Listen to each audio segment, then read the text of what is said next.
They told him the yard would break him in 3 days. He lasted 3 hours before the first man tried to put a knife in his ribs.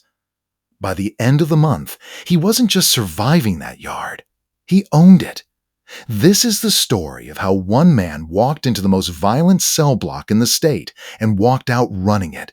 His name was Derek Voss, 34 years old. A former competitive powerlifter who'd spent the last decade building a body that could deadlift 600 pounds, and a life that was quietly falling apart. Derek wasn't a criminal. Not really. He was a bouncer at a downtown club, a guy who worked the door and kept the peace. But one night, peace wasn't an option. A fight broke out. 3 men jumped a teenager in the parking lot, and Derek did what he always did. He stepped in. One of those 3 men never got back up. Self-defense, his lawyer argued. Excessive force, the prosecutor countered. The jury took 4 hours to decide. Derek took the verdict standing perfectly still, the way he always did under pressure, like his body had been trained for exactly this moment, even if his mind hadn't. 8 to 12 years. Ironwood State Penitentiary. One of the most violent maximum security yards in the country. The bus ride in was silent. 22 men, chains linking wrist to waist to ankle, nobody making eye contact. Derek watched the walls go up outside the window. 30 feet of concrete topped with razor wire, and felt something in his chest tighten for the first time since the trial. Intake took 4 hours. Strip search, delousing, a stack of orange jumpsuits that didn't quite fit a man built like Derek. The guard processing him, a tired veteran named Ruiz, looked him up and down and said something Derek would remember for the rest of his sentence. "Big guy like you," Ruiz said, not even looking up from his clipboard. "Everybody's going to want a piece of you. Either they want you dead or they want you working for them. Pick wrong and you won't make it to Christmas." Derek didn't answer. He just nodded and let them walk him toward Block C.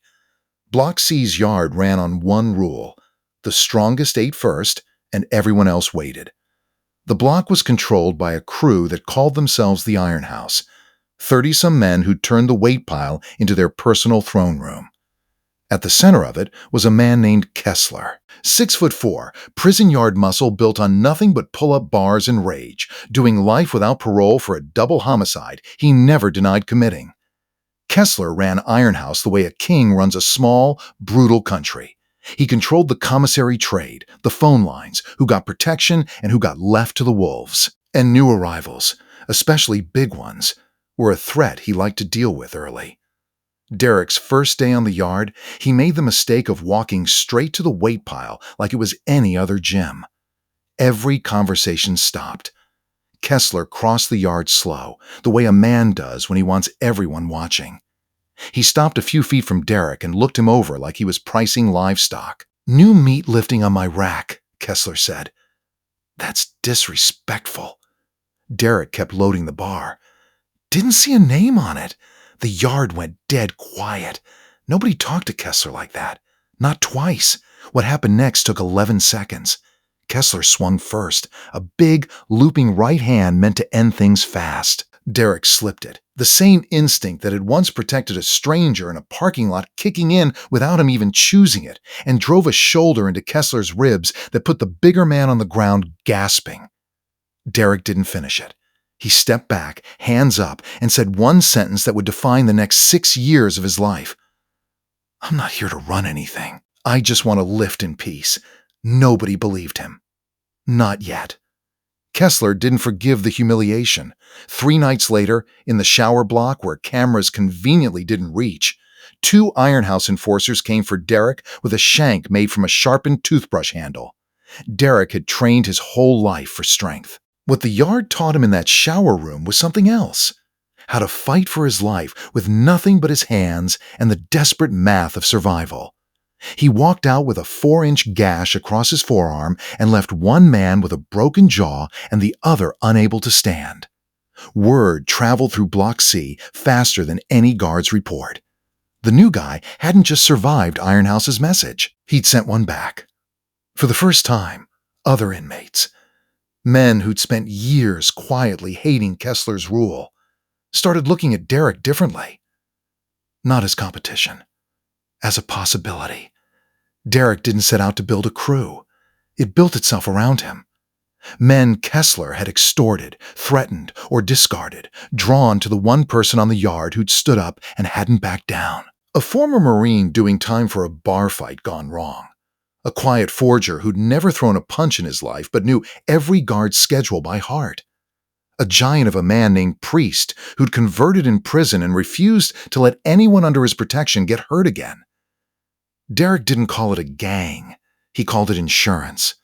But by month 6, everyone on Block C called it something else.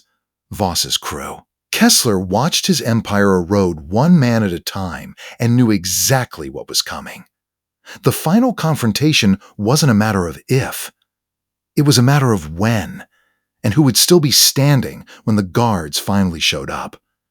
It happened on a Sunday. During the 1 hour a week, the whole block shared the yard together. Kessler came at Derek with 6 men. Derek had 12 waiting, positioned exactly where Priest had told him the cameras couldn't quite reach. What followed wasn't the chaotic brawl Kessler expected. It was controlled, fast, and over in under 2 minutes. Kessler ended up on the ground, alone, his own men backing away rather than dying for a king who could no longer protect them. Derek stood over him, breathing hard, and offered the same thing he'd offered on day 1. You can keep your pride and walk away, or you can keep pushing and lose everything. Kessler chose to walk away. 2 weeks later, he requested a transfer to another facility. Nobody stopped him. Derek Voss never wanted to run Block C. But 6 years into his sentence, that's exactly what he did. Not through fear, but through something rarer inside those walls. Fairness backed by strength nobody wanted to test twice. He's still got 2 years left on his sentence. When people ask him what he'll do when he gets out, he says the same thing every time. Go back to being nobody. That's the whole point of surviving, getting to be ordinary again.